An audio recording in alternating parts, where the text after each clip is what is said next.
Good evening friends ये video BPSC TRE 3 candidates के लिए बहुत इंपॉर्टेंट है क्योंकि इसमें मैं बात करूंगा जीएस पार्ट सेकंड के लिए। ये video BPSC TRE 3 PRT TGT PGT और 6 to 8 कैंडिडेट्स के लिए बहुत इंपॉर्टेंट होने वाला है क्योंकि इसमें मैं डिटेल में जीएस के बारे में बात करूँगा, पार्ट सेकंड जीएस के बारे में।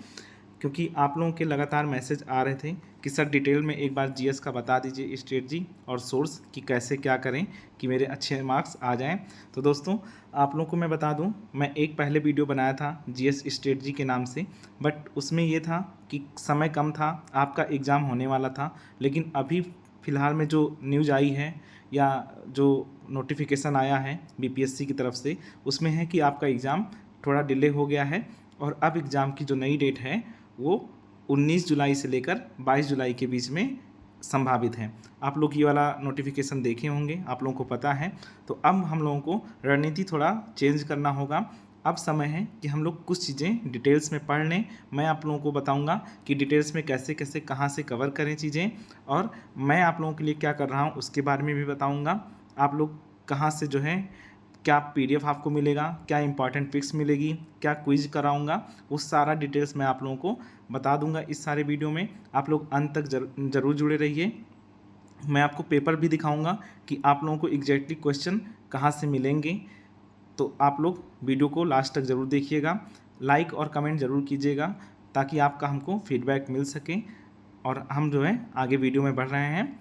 देखिए जैसा कि मैंने लिखा हुआ है कि बीपीएससी टीआरई 3 और जीएस के लिए कितना समय।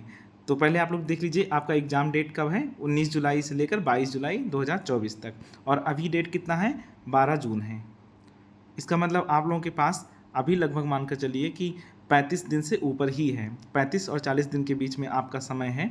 और जो ये नोटिफिकेशन अभी आया है ये संभावित डेट है, लेकिन फिर भी आप मानकर चलिए कि आपका पेपर 19 जुलाई से हो जाएगा। तो अभी आप लोगों को अच्छा समय मिल गया है, आप लोग एक बार पूरा रिवाइज कर चुके होंगे, पढ़ चुके होंगे, इसलिए आप लोगों को अब जो है समझने में और आसानी होगा।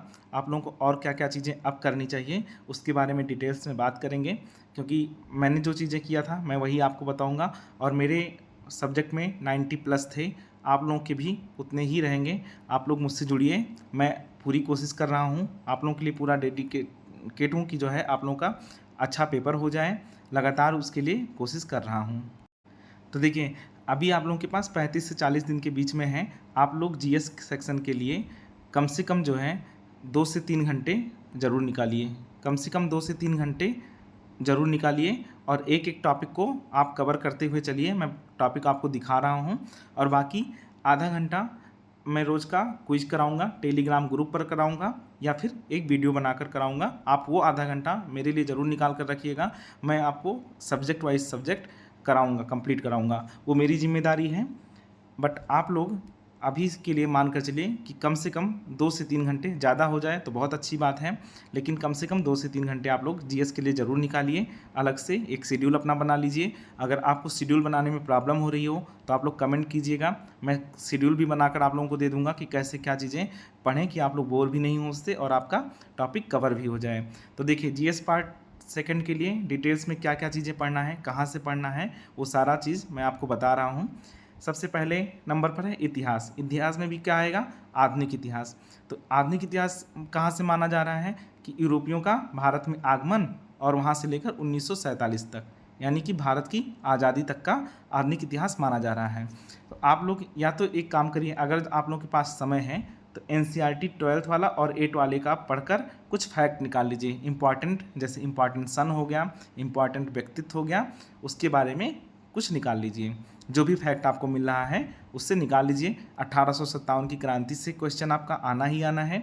जनजातीय आंदोलन से क्वेश्चन आएगा, 2 क्वेश्चन लगभग, वहाँ से आप लोग निकाल लीजिए फैक्ट। और गांधी जी के आंदोलन से रिलेटेड जो भी है उसके बारे में निकाल लीजिए। प्रमुख धर्म सुधार आंदोलन है उससे निकाल लीजिए फैक्ट। और इतना निकालने के बाद में कांग्रेस से रिलेटेड जो भी इम्पॉर्टेंट वो हुआ है, उनका बैठक हुआ है, उसको देख लीजिए। और अगर कोई रेफरेंस बुक आपके पास है, अगर है तो वहाँ से इम्पॉर्टेंट टॉपिक आप लोग पढ़ लीजिए। जो चीज़ें मैं अभी बताया हूँ वही पढ़ना है, कोई बहुत ज़्यादा बड़ी बात नहीं है। 1885 से लेकर 1947 तक के बीच में जो भी घटनाक्रम हुआ है 1885 से लेकर 1947 का जो भी घटनाक्रम हुआ है वो आप चाहे किसी रेफरेंस बुक से देख लीजिए, और अगर आपके पास रेफरेंस बुक नहीं है तो आप कमेंट कीजिएगा, मैं आपको उसका PDF दे दूंगा, अपने टेलीग्राम ग्रुप पर दे दूंगा, वहाँ पर आप जुड़ जाइए, वहाँ पर आपको सारा डिटेल्स में मिल जाएगा। और प्लस क्या करना है, यूट्यूब पर टॉपिक वाइज मैं क्लास लेने वाला हूँ, आप लोग वहाँ से देख सकते हैं। जैसे कि जनजातीय आंदोलन का मैं अलग से एक क्लास लूँगा, 1857 की विद्रोह का मैं एक टॉपिक ले चुका हूँ क्लास, आप लोग मेरे यूट्यूब चैनल पर पढ़ा हुआ है, आप लोग देख लीजिए।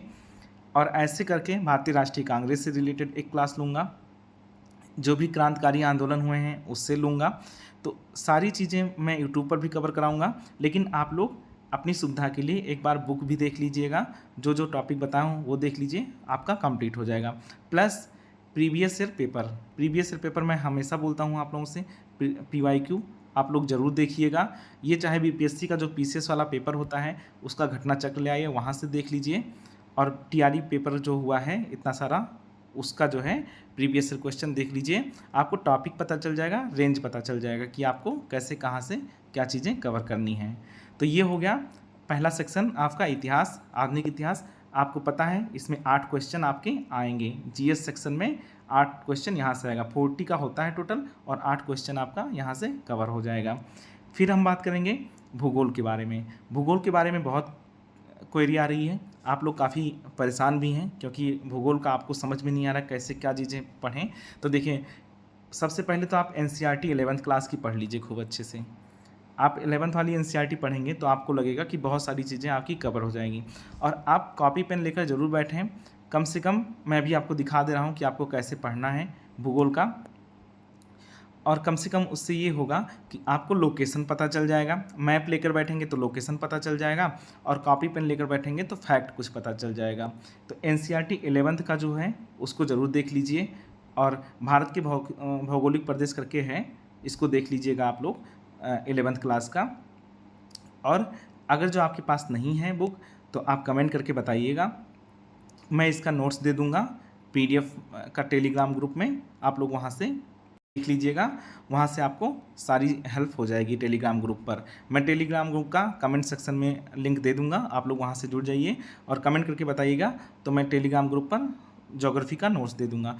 प्लस प्रीवियस ईयर क्वेश्चन सभी के लिए इंपॉर्टेंट है, तो आपको वहाँ से देखना है। अब देखिए क्वेश्चन कैसे आया था, मैं आपको एक बार दिखा जरूर दे रहा हूँ, ये देखिए। अब ये सब क्वेश्चन आया था, भारत में मानसून सीजन में अधिकांश चक्रवातों की उत्पत्ति होती है, ये क्वेश्चन जैसे आया है। निम्नलिखित में से कौन सा भूस्खलन प्रवृत्ति प्रोन नहीं है। आप ये 11th वाली बुक में पढ़ेंगे तो आपको पूरा डिटेल में समझ में आ जाएगा। उष्णकटिबंधीय चक्रवातों में सबसे अधिक प्रभावित हैं, सारी चीज़ देखिए, आप रट कर नहीं हर चीज़ हल कर पाएंगे, हर सब्जेक्ट रटने की नहीं है। जैसे इतिहास को आप लोग एक बार पढ़े, रट लिए, आपका क्लियर हो जाएगा, लेकिन भूगोल वगैरह का है कि आप केवल फैक्ट के बेस पर नहीं चल सकते हैं, आपको एक बार सही से पढ़ना होगा और पढ़कर सोचना होगा। मान लीजिए भूगोल में कोई लाइन लिखी हुई है तो एक बार उसको पढ़िए और फिर समझिए कि उसका अर्थ क्या है। तो अभी टाइम है, आप लोग टाइम देकर भूगोल को अच्छे से सही कर लीजिए, कम से कम 8 में से 7 क्वेश्चन आपकी ज़रूर सही हो जाए, इतना पढ़ लीजिए।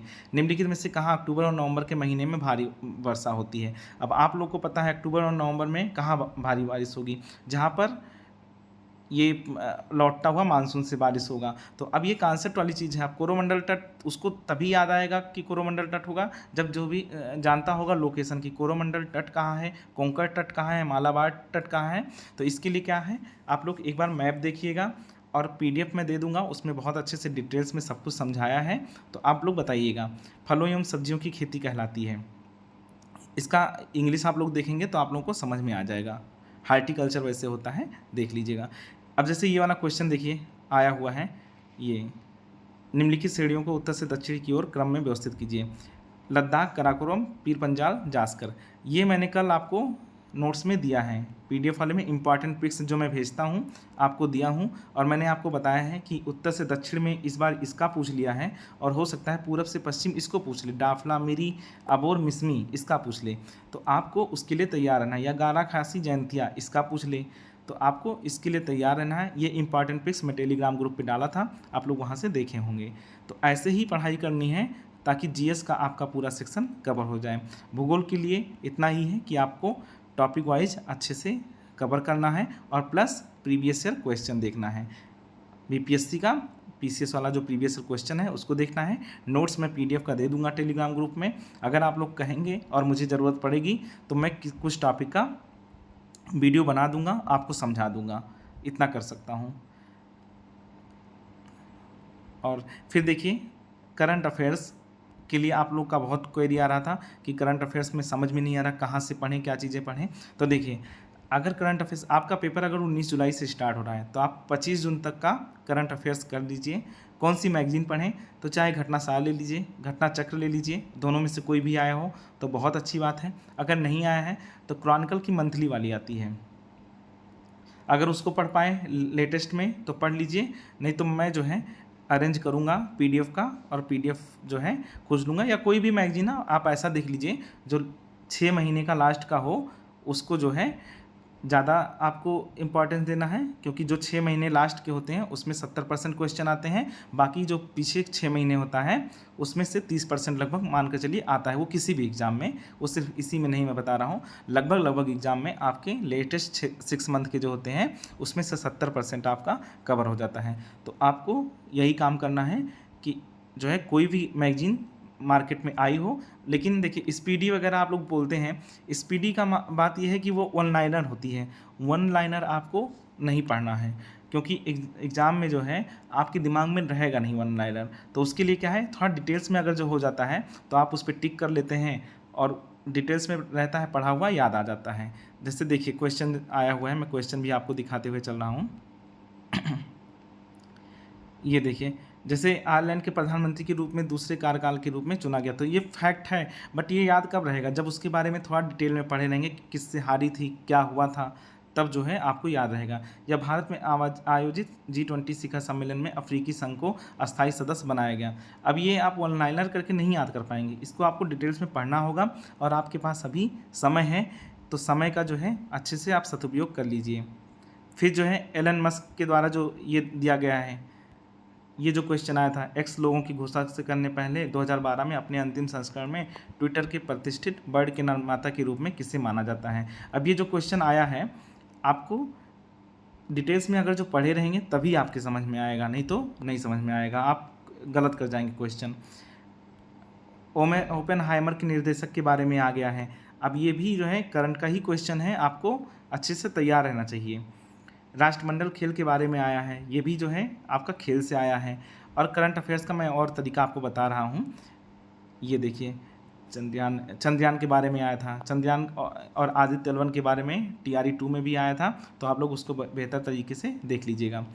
अब देखिए मैं करंट अफेयर्स के बारे में आपको बता रहा हूँ कैसे आप लोग तैयार करिए। करंट अफेयर्स में 4-5 पेज ले लीजिए, एक में तो ऐसे टॉपिक डाल लीजिए कि टेक्नोलॉजी वाला जितना क्वेश्चन मिलेगा आपको उतना आपको नोट करना है, आप पढ़िए और कॉपी पेन से लिख लीजिए। फिर दूसरा आपको क्या करना है, जो भी नया पुरस्कार किसी को मिला होगा उसका एक बना लीजिए, एक पेज में जितने भी पुरस्कार मिले हों, चाहे ऑस्कर के हों, ग्रैमी अवार्ड्स हों, ये सब जो भी, या बिहार से रिलेटेड कोई अच्छा अवार्ड हो या भारत रत्न हो, तो उसके बारे में लिख लीजिए कि किसको क्या क्या मिला है, वो हो जाएगा आपका। फिर तीसरा आप लोग क्या करिए, कोई जो है सम्मेलन अगर जो हुआ है तो उसके बारे में, जैसे G20 से आया हुआ था तो वहाँ से क्वेश्चन बन सकता है। फिर अगर जो मान लीजिए कोई और सम्मेलन हुआ है या कोई बैठक हुआ है तो उसके बारे में देख लीजिए। आपको इंटरनेशनल भी देखना है, नेशनल भी देखना है, तो ऐसे एक मतलब पेज लीजिए, मान लीजिए सादा पेज है एक, इसमें सादा पेज है नहीं, मैं ऐसे ही दिखा दे रहा हूँ आपको। तो ऐसे लाइन खींच लीजिए, इधर लिख लीजिए इंटरनेशनल, इधर नेशनल। इंटरनेशनल नियुक्ति हो जाएगा इधर, और इधर राष्ट्रीय नियुक्ति। इंटरनेशनल नियुक्ति में अगर किसी का होता है, मान लीजिए कोई अंतर्राष्ट्रीय न्यायालय का जज बनता है, न्यायाधीश बनता है, तो उसके बारे में लिख लीजिए, उसका नाम लिख लीजिए। भारत में अगर कोई सुप्रीम कोर्ट का न्यायाधीश बनता है तो उसके बारे में लिख लीजिए। या भारत में कोई और अध्यक्ष बनता है, जैसे ONGC का पूछ लेता है कभी कभी, गेल का पूछ लेता है, ठीक है, या अभी चुनाव आयोग का कोई अगर बना हो तो उसके बारे में, UPSC का कोई बना हो तो उसके बारे में। तो जो भी नई नियुक्तियां हैं उसको अलग कर लीजिए, 5-6 कैटेगरी कम से कम बना लीजिए और फिर जो है यूनेस्को की धरोहर स्थली में किसको शामिल किया गया है, रामसर स्थल में किसको शामिल किया गया है नया, तो इसका एक अलग से बना लीजिए। तो ऐसे अगर जो करे रहेंगे तो आपको आसानी होगा। जैसे अभी जो है इलेक्शन हुआ है, इलेक्शन में किसको कितना सीट मिला, इसका एक अलग से बना लीजिए, वो आपकी हमेशा काम आएगा। आपको कहीं और देखना नहीं पड़ेगा कि किसी और मैगजीन का आप वेट करें। तो पढ़ने का ये तरीका अगर जो रखेंगे तो आप लोगों को बेहतर तरीके से समझ में आ जाएगा। तो ये करंट अफेयर्स का पूरा डिटेल्स में है। और करंट अफेयर्स का अगर मेरे पास टाइम मिला तो मैं क्वेश्चन भी डालता रहूँगा, आप लोग वहाँ से तैयार कर लीजिएगा। बाकी इतना अगर कर लेंगे आप, कोई भी मैगजीन, मैं ये किसी का नाम नहीं बता रहा, देखिए घटनासार और घटना चक्र में से मिल जाएगा तो बहुत बेहतर है। अगर नहीं मिल रहा है तो कोई भी मैगजीन मार्केट में जो आई हो लेकिन जो एक्सप्लेनेशन सहित हो, स्पीडी वगैरह में एक्सप्लेनेशन नहीं दिया रहता है, वन लाइनर रहता है, इसलिए उससे मैं थोड़ा दूर हटता हूँ, क्योंकि वन लाइनर वाली चीज़ें बहुत ज़्यादा देर तक आपके दिमाग में रुकती नहीं हैं। आप पढ़ तो लेंगे, आपको लगेगा कि हमने सब कुछ तैयार कर लिया है, बट वो ज़्यादा देर तक टिकती नहीं है। इसलिए ऐसा कोई मैगजीन लीजिए जो कि थोड़ा डिटेल्स में भी हो, कि आप लोग एक बार उसको पढ़ लें। और टाइम बहुत है, पढ़ने का टाइम बहुत है, आप लोग बस केवल कंसंट्रेट होकर पढ़ाई कीजिए अपना। फिर जो है साइंस के बारे में, तो साइंस का देखिए क्वेश्चन टफ आ रहा है, बीपीएससी टीआरई में क्वेश्चन बहुत टफ आ रहा है। 9th एनसीईआरटी आप लोग एक बार देख लीजिएगा और प्रीवियस ईयर क्वेश्चन के अकॉर्डिंग देखिएगा। ऐसे नहीं हवा में मत देखिएगा कि पूरा हमको शुरू से लेकर एनसीईआरटी पूरा पढ़ना है। आपको टॉपिक वाइज देखना है कि प्रीवियस ईयर क्वेश्चन जहाँ से आए हैं वहाँ से आपको 9th का एनसीईआरटी देखना है। साइंस का क्वेश्चन टफ आ रहा है, इसलिए मैं बहुत ज़्यादा नहीं बोलूँगा कि बहुत एनर्जी आप इसमें लगाइए। प्रीवियस ईयर पेपर बीपीएससी का जो पीसीएस वाला है वहाँ से अगर जो कवर कर पाइए तो कवर कर लीजिए, नहीं तो बहुत एनर्जी मत वेस्ट करिएगा, क्योंकि साइंस का क्वेश्चन टफ आ रहा है। वो आपके उसी समय कॉमन सेंस पर ही डिपेंड करेगा कि आपका उस समय का सेंस कैसा काम कर रहा है। अगर वहाँ सही हो गया तो बहुत अच्छी बात है, नहीं तो बहुत मत परेशान होइए। देखिए मैं ये नहीं बोल रहा हूँ कि आप लोग पढ़िए ही मत, बट ये मैं बोल रहा हूँ बहुत ज़्यादा टाइम देने की ज़रूरत नहीं है उसको। मैथ्स के लिए मैथ्स का प्रीवियस ईयर क्वेश्चन और टॉपिक वाइज आर.एस. अग्रवाल, अगर जो प्रीवियस ईयर क्वेश्चन को ही बहुत अच्छे से जो बीपीएससी का पीसीएस वाला पेपर है उससे अगर जो सॉल्व कर लेंगे तो आपका मैथ तैयार हो जाएगा। मैथ के लिए बहुत संघर्ष करने की ज़रूरत नहीं पड़ेगी। देखिए इतना टॉपिक आप लोगों का जीएस पार्ट सेकंड के लिए था। और फिर जो है लास्ट में बचता है पीआरटी का पॉलिटी वाला। तो देखिए पॉलिटी के लिए आपको मैं बता दूं, दृष्टि का क्विक बुक है, उससे आप तैयार कर लीजिए। जैसे मेन पोर्शन ज़रूर पढ़ लीजिए। मूल अधिकार हो गया, नीति निर्देशक तत्व हो गया, मौलिक कर्तव्य हो गया, संविधान संसद हो गया, संविधान का निर्माण, इससे रिलेटेड क्वेश्चन आता है वहाँ से देख लीजिएगा। प्रस्तावना से आता है उसको देख लीजिएगा। संसद का देख लीजिएगा। जो भी संवैधानिक संस्था हैं, संवैधानिक संस्था आप लोग जानते होंगे, जैसे कि चुनाव आयोग है, संघ लोक सेवा आयोग है और वित्त आयोग है। इन सबसे संबंधित जो फैक्ट हैं उसको देख लीजिएगा। 73वां संविधान संशोधन अधिनियम 1992 जो कि ग्राम स्वशासन से है, और 74वां संविधान संशोधन 1992 जो कि नगर पंचायत से संबंधित है। तो ये भी आपको तैयार करना है। पॉलिटी का ये वाला क्विक बुक और प्लस बीपीएससी का पीसीएस का प्रीवियस ईयर क्वेश्चन, ये पीआरटी के लिए है स्पेशली। उतना सारा करने के बाद में आपको पीआरटी वालों को इतना करना है और प्लस रीजनिंग करना है। रीजनिंग आप लोग प्रीवियस ईयर से पेपर से कर लीजिएगा। तो इतना अगर जो डिटेल्स में आप लोग पढ़ लेंगे तो मुझे नहीं लगता है फिर कहीं और घूमने की ज़रूरत पड़ेगी। और आप लोग इतना ज़रूर कवर कर लीजिएगा। अभी आप लोगों के पास समय है, आप लोग उसको अच्छे से मैनेज कर सकते हैं। लगभग 35 से 40 दिन का समय बचा है। आप लोग बेहतरीन तरीके से पढ़िए और 40 में से मानकर चलिए 30 एबव ही रहेगा, 35 भी पहुंच जाएगा, कोई बहुत बड़ी बात नहीं है। और 30 तक अगर जो आप ले आए इसमें, और सब्जेक्ट में जो है मानकर चलिए कि 80 में से सब्जेक्ट में 60 ले आए तो आपका 90 पहुंच जाएगा, 90 प्लस। मैं गारंटी लेता हूं कोई नहीं रोक पाएगा आपका सिलेक्शन होने से। बस जिस तरह से बता रहा हूं वैसे पढ़िए। मेरे खुद आए हैं, मैं पूरा अपना अनुभव आपको शेयर कर रहा हूं। बहुत ज़्यादा यूट्यूब के चक्कर में इधर उधर किसी का मत देखिए, क्योंकि आज के समय में जो मतलब कुछ भी बताते रहते हैं लोग कि ये कर लीजिए वो कर लीजिए अपना व्यू बढ़ाने के लिए, बट उसमें टाइम मत वेस्ट करिए और अपना पढ़ाई करिए, जैसे बता रहा हूँ वैसा फॉलो करेंगे तो आपका अच्छे से कवर हो जाएगा। बाकी डिटेल्स में 6 to 8 टीजीटी और पीजीटी के लिए अलग से मैं एक वीडियो बना दूंगा कि उनको इस समय क्या क्या पढ़ना चाहिए, तो आप लोग उसको पढ़ाई कर लीजिएगा। बाकी ये जीएस के लिए था और जीएस वाले इतना ज़रूर कर लीजिए। ठीक है दोस्तों, आप लोग यूट्यूब पर अगर नए हैं तो सब्सक्राइब कर लीजिए, मैं लाइव आकर आपसे बात कर सकूँगा, क्योंकि मेरा अभी 1000 सब्सक्राइबर नहीं हुआ है, इस वजह से मुझे लाइव में आने में थोड़ा सा रिस्ट्रिक्शन मिल रहा है। लाइव आकर आपको पूरा डिटेल्स में बताऊँगा और कमेंट करके अपना फीडबैक ज़रूर दीजिएगा। ठीक है दोस्तों।